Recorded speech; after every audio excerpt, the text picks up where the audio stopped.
Hola Miguel y querida audiencia, es una alegría para mí poder estar nuevamente con ustedes y compartir estos pensamientos y este estudio respecto de los principios de interpretación bíblica.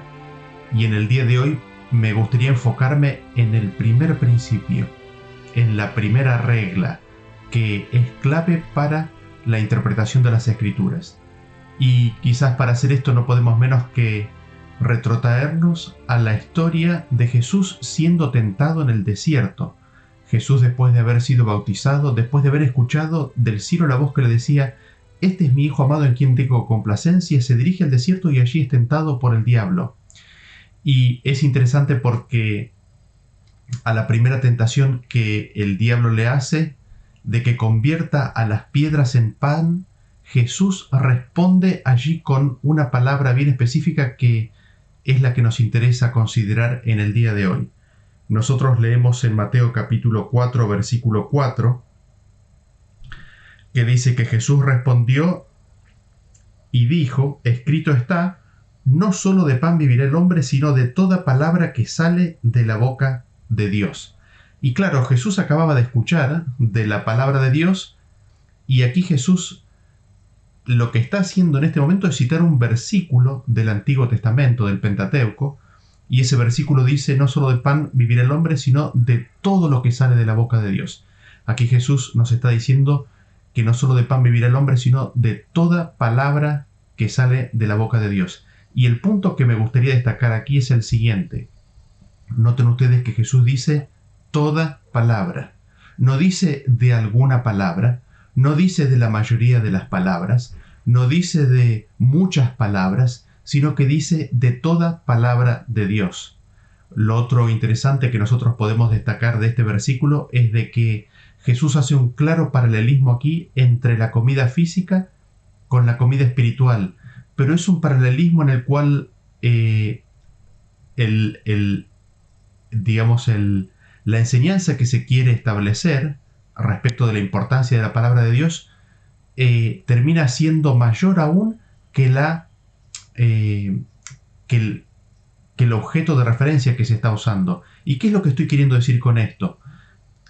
El versículo dice que no solo de pan vivirá el hombre, sino que de toda palabra que sale de la boca de Dios. Es decir, lo que nos está diciendo es que si el hombre quiere vivir, el pan no basta, el pan no alcanza, sino que necesita la palabra de Dios. Y en este sentido es en el cual la ilustración viene a ser corta, porque el pan solo no le basta al hombre para vivir, sino que necesita de absolutamente toda la palabra de Dios. Y este es el punto que me gustaría destacar con este versículo, del hecho de que Jesús nos está enseñando y nos está diciendo que para que nosotros tengamos vida y la tengamos en abundancia, para que tengamos la vida que Cristo nos quiere dar, hemos de vivir de toda palabra que sale de la boca de Dios. Y todo es todo. Es absolutamente toda palabra que sale de la boca de Dios. Y esta es la primera regla que me gustaría sugerirles a ustedes, el primer principio, que es clave para conocer y llegar a entender y recibir la verdad en nuestro corazón. Y Jesús salió de la tentación y empezó a predicar el Evangelio del Reino, y empezó predicando ahí en el libro de Mateo capítulo 5, el Sermón del Monte, y dijo algunas cosas que fueron revolucionarias para algunos de los oyentes, y eso fue a tal punto que él se vio en la necesidad de aclarar algunos conceptos. Y ahora sí, los invito a que me acompañen y leemos en Mateo capítulo 5, versículo 17, esta idea que refuerza lo que había dicho Jesús ya en la tentación. Dice: no penséis que he venido para abrogar la ley o los profetas. No he venido para abrogar, sino para cumplir. Porque de cierto os digo que hasta que pasen el cielo y la tierra, ni una jota ni una tilde pasará de la ley hasta que todo se haya cumplido. Y aquí nuevamente tenemos el concepto de la totalidad, de absolutamente todo. No se puede tocar una jota, no se puede tocar una tilde, absolutamente todo es clave, necesario y vital. Noten ustedes que Jesús dice que no ha pensado en abrogar, que él no ha venido, Jesús dice que no ha venido para abrogar la ley o los profetas. y es interesante porque la ley y los profetas hacen referencia al Pentateuco, los profetas hacen referencia a los profetas menores, y uno podría llegar a preguntarse, ¿no? ¿Y los salmos? Y lo vamos a referenciar únicamente, pero Jesús considera a los salmos dentro de la ley. Nosotros podemos recordar de memoria que en el libro de Juan a Jesús se lo acusa de blasfemia, y Jesús cita a los salmos diciendo: ¿acaso no leísteis que en vuestra ley dice dioses sois y la escritura no puede ser quebrantada? Dice.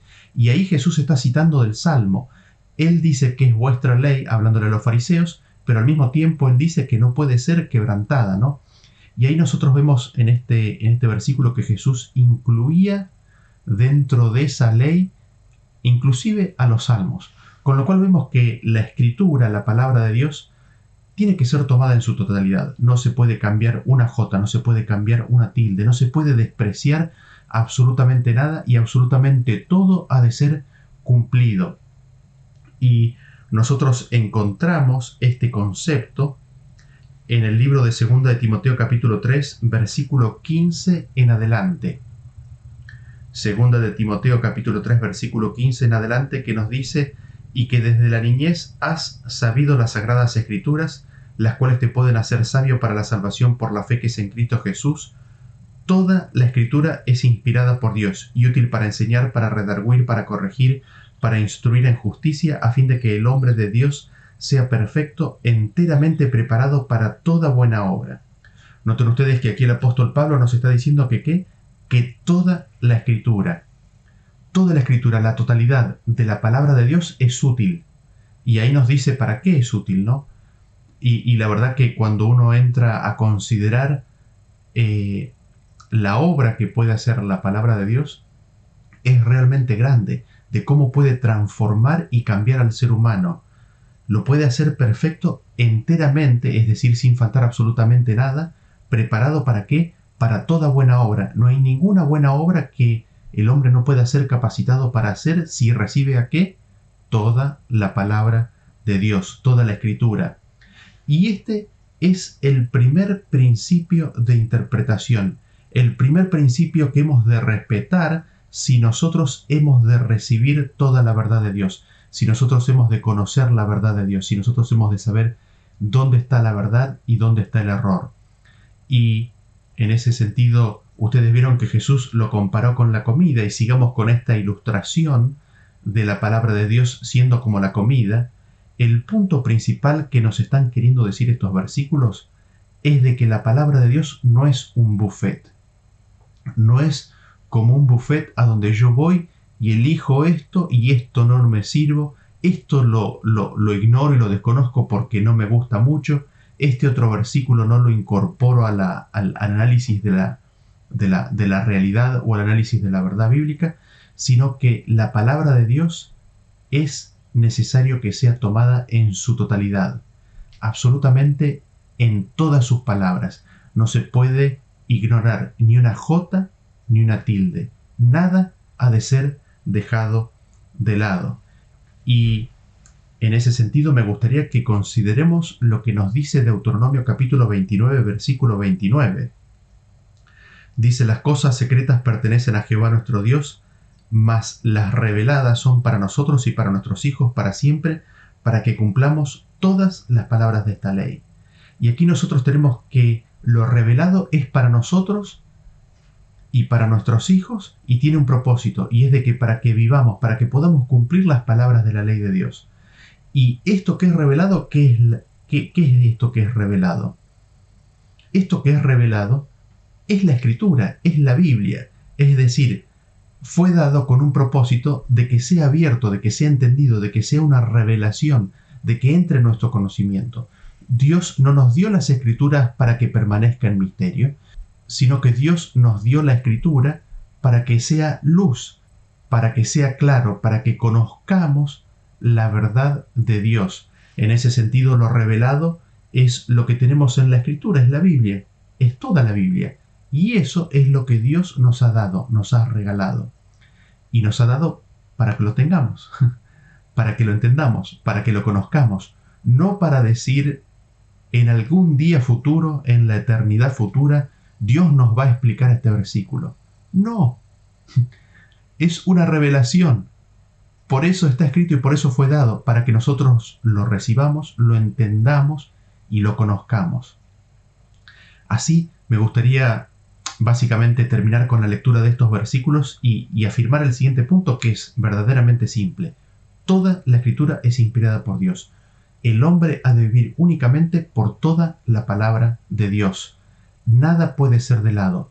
Toda jota y toda tilde necesita ser incorporado en el estudio de las Escrituras. Y uno podría preguntarse por qué es esto así, ¿no? Y hay varios versículos que nos explican, pero solamente vamos a hacer referencia a uno. Si nosotros vamos al libro de Salmos capítulo 12, versículo 6, se nos dice que las palabras de Jehová son palabras limpias, como plata refinada en horno de tierra, purificada 7 veces. La palabra de Dios es una palabra limpia, es una palabra que ha sido purificada, es una palabra que nosotros podemos confiar. La totalidad de la palabra de Dios, nosotros podemos confiar plenamente en ella.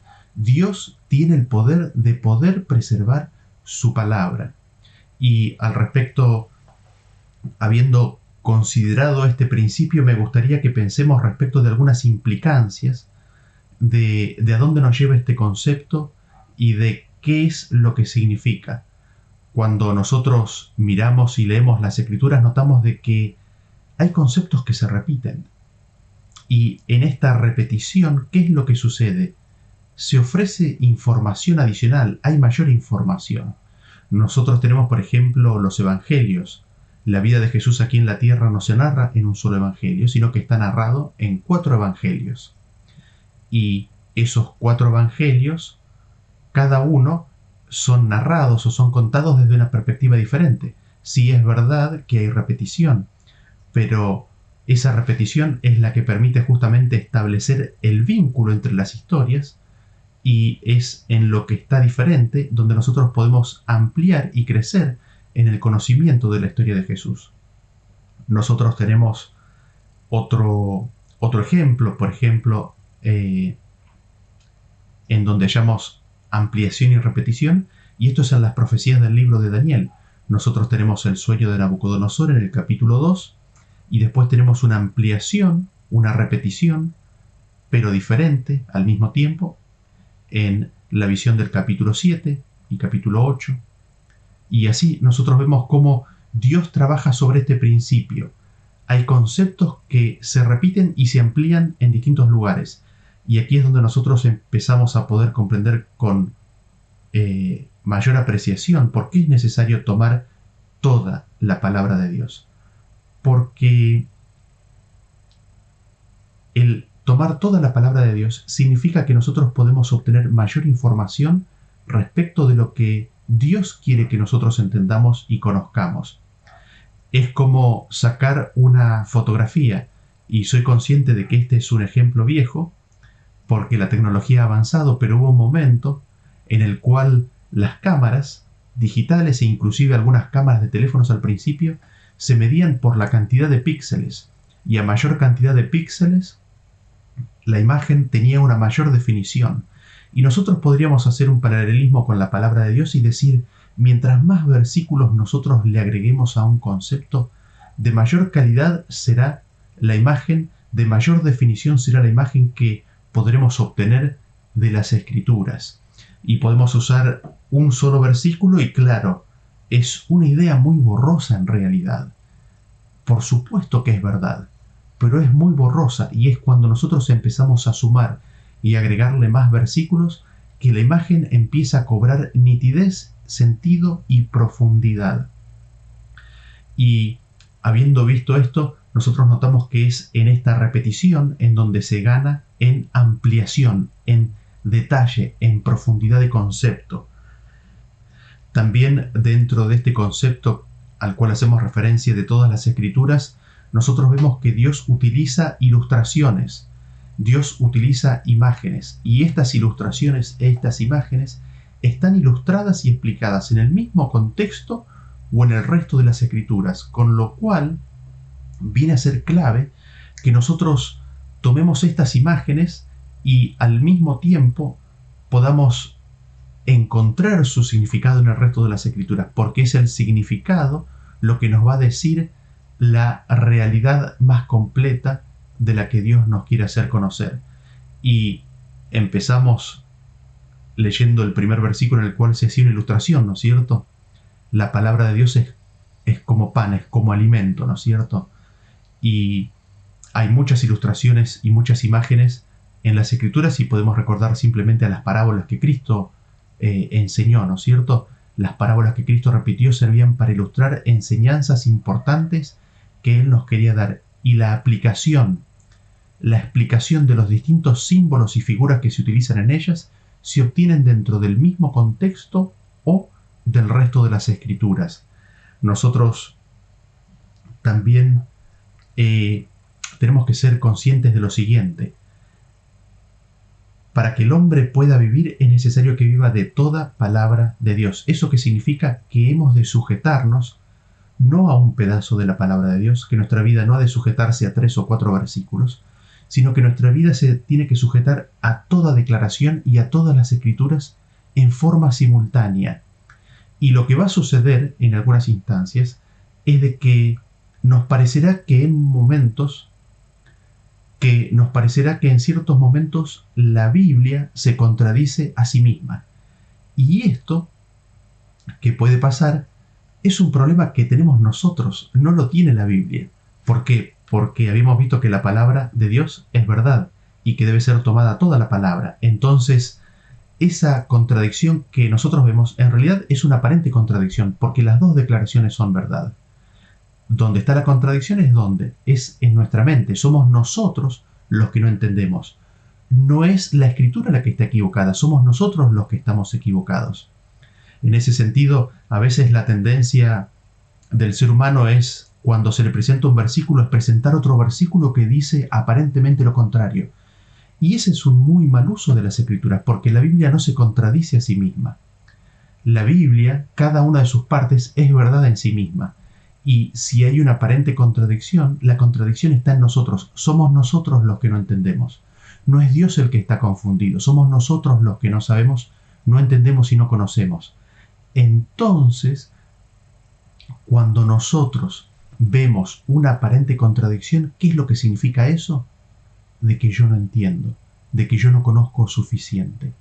Y al respecto me gustaría mostrarles 2 ejemplos simples de aparentes contradicciones que seguramente ustedes han visto o han escuchado en ciertos momentos, ¿no? Y me gustaría que leamos Eclesiastés capítulo 3, versículo 17, donde dice: «Y dije yo en mi corazón, al justo y al impío juzgará Dios, porque allí hay un tiempo para todo lo que se quiere y para todo lo que se hace». Así que nosotros vemos aquí en esta escritura de que Dios juzgará al justo y al impío. Pero después leemos en Juan 5:22 que dice: «Porque el Padre a nadie juzga, sino que todo el juicio dio al Hijo». Y aquí es como que vemos que hay una aparente contradicción, ¿no es cierto? Por un lado dice que Dios juzgará al justo y al impío, y por otro lado dice que el Padre nadie juzga, sino que le ha dado todo el juicio al Hijo. ¿Dios juzga o no juzga? ¿O cómo lo hace? Estos 2 versículos son verdad, y simplemente esta aparente discrepancia nos está diciendo que no entendemos bien lo que se puede entender respecto a cómo es el juicio de Dios.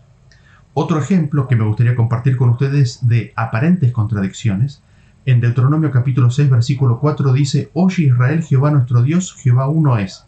Y en Salmos capítulo 82, versículo 1 dice: «Dios está en la reunión de los dioses, en medio de los dioses juzga». Y aquí volvemos al concepto de que Dios juzga, ¿no es cierto? Y al mismo tiempo, ¿qué es lo que vemos? Hay un versículo en el cual se dice que hay un solo Dios, y después vemos que hay una referencia a dioses. ¿Hay un solo Dios o hay muchos dioses? ¿Cómo es? Y esta aparente contradicción es relativamente fácil de resolver. ¿Y qué es lo que notamos? Notamos que aparentemente hay una contradicción, pero esa contradicción está en nuestro entendimiento. Entonces, lo que me gustaría sugerirles al respecto es de que las aparentes contradicciones son señales en el camino de que nosotros no conocemos. Las aparentes contradicciones son señales en nuestro camino de que allí hay más luz para conocer y entender. Las aparentes contradicciones son puertas que con el estudio, la oración y la guía del Espíritu de Dios nos abrirán el camino a un nuevo campo de estudio. Y es mi experiencia personal que cuando nosotros empezamos y nos arrodillamos ante Dios y le pedimos que Él nos guíe y nos ilumine, y a través de su palabra resuelva y explique y desarme esa aparente contradicción en nuestra mente, Dios lo hace por la revelación de su palabra en nuestro corazón, y lo que hay es una expansión de la luz, hay una expansión del conocimiento, y esa puerta que parecía cerrada en realidad se transforma en una puerta a un universo nuevo, a un gran campo en donde uno se regocija descubriendo el maravilloso amor y carácter de nuestro Dios, en donde uno se deleita en conocer más profundamente el amor de Dios, y uno se deleita más profundamente en entender cómo Dios nos salva y nos quiere salvar, y al mismo tiempo uno, después de deleitarse en este nuevo campo, de repente encuentra que hay otras puertas, otras aparentes contradicciones que necesitan ser resueltas. En ese sentido, me gustaría invitarlos a que no veamos a las aparentes contradicciones como algo a lo cual temer, sino simplemente como una luz amarilla en el semáforo de nuestro camino, que nos señala: esto no lo estás conociendo bien, esto no lo estás entendiendo bien, y que lo vemos como una oportunidad para conocer aún mejor a Dios. Y quizás cerrando este primer principio, el concepto es el siguiente: toda la Escritura es inspirada por Dios. De toda palabra que procede de la boca de Dios vivirá el hombre. Hemos de sujetarnos a la totalidad de las Escrituras, sin dejar tilde ni acento de lado. Que Dios nos ayude a vivir esto en nuestras vidas, y que de esa manera todas las promesas que Dios tiene en sus Escrituras para nosotros sean una realidad en nuestra vida. Gracias por acompañarme y nos vemos en la próxima presentación. Hasta luego.